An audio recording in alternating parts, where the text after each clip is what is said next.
Pakistani forces की तरफ से एक प्रोवोक्ड फायरिंग की गई, जिसके बाद एक बॉर्डर सिक्योरिटी फोर्स के जवान जो हैं वो बुरी तरह से घायल हो गए। और इस बात की पुष्टि जो है वो सेना के अधिकारियों ने स्वयं की है। नमस्कार, आप लोगों का स्वागत है द अर्थ न्यूज़ में। एक बड़ी अपडेट जो है वो आपके समक्ष लेकर उपस्थित हुए हैं, तो कृपया ध्यान दीजिएगा और गौर से सुनिएगा। देखिए, बात हो रही है सिक्योरिटी पर्सनल्स की। तो आज सुबह की ही ये बात है। देखिए, आज वैसे तो देखा जाए तो ये मध्य रात्रि की बात है, कल रात मध्य रात्रि की। तो जो इन्फॉर्मेशन है वो इन्फॉर्मेशन बताती है कि एक बीएसएफ के जवान जो हैं वो घायल हो गए थे बुरी तरह से, क्योंकि पाकिस्तान की साइड से कुछ एक्टिविटीज़ जो हैं वो देखने को मिली।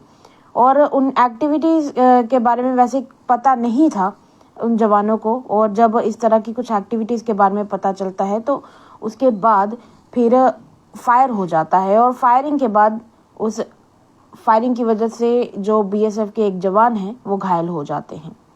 बॉर्डर गार्डिंग सिक्योरिटी फोर्स यानी कि बीएसएफ की तरफ से एक उनके स्पोक्स पर्सन हैं, उन्होंने इस पूरे मामले की जानकारी दी है। जानकारी देते हुए उन्होंने ये बताया है कि लगभग 2:35 की बात है कल रात के, और उस वक्त ये अनप्रोवोक्ड फायरिंग जो है वो जम्मू के अखनूर एरिया का जो बॉर्डर इलाका है वहाँ पर देखने को मिली। अब उस समय क्या होता है कि जब सामने से फायरिंग होती है तो आगे से जवाबी कार्रवाई भी होती है। अभी जब ये जवाबी कार्रवाई हुई है तो उस जवाबी कार्रवाई के बाद जो बीएसएफ के एक जवान थे वो घायल हो गए एक उस पाकिस्तानी फायरिंग की वजह से। इस सब के बाद उन्होंने ये भी बताया कि फ़िलहाल के लिए इस इंसिडेंट के बाद वहाँ पर जितने भी ट्रूप्स हैं उन सबको हाई अलर्ट पर रखा गया है, और हाई अलर्ट पर रखने के बाद उस पूरे इलाके को खंगाला भी जा रहा है। देखिए, क्योंकि बॉर्डर इलाका है वहाँ पर आसपास पाकिस्तानी हो सकता है कि पाकिस्तानी ट्रूप्स जो हैं वो थोड़ा आगे आ गए हों, और जम्मू कश्मीर में फ़िलहाल इलेक्शन का जो अभी माहौल बना हुआ है हो सकता है वो भी उसे ख़राब करने की कोई साजिश करने की कोशिश कर रहे हों। क्योंकि अक्सर ऐसा देखने को मिलता है कि जम्मू कश्मीर में जब भी इलेक्शंस का समय आता है तो उस दौरान इस तरह की घटनाएं जो हैं वो सामने आने लग जाती हैं। तो इसीलिए उस सब घटनाओं को प्रिवेंट करने के लिए, उनका ध्यान रखने के लिए और लोगों की सिक्योरिटी का पूरा एक एक ध्यान रखने के लिए उन्होंने उस पूरे इलाके को खंगालना जो है वो भी शुरू कर दिया है, कि ताकि इस तरह की कोई 1 या 2 या 3 1 2 3 क्या कोई भी इस तरह की घटना जो है वो ना होने पाए।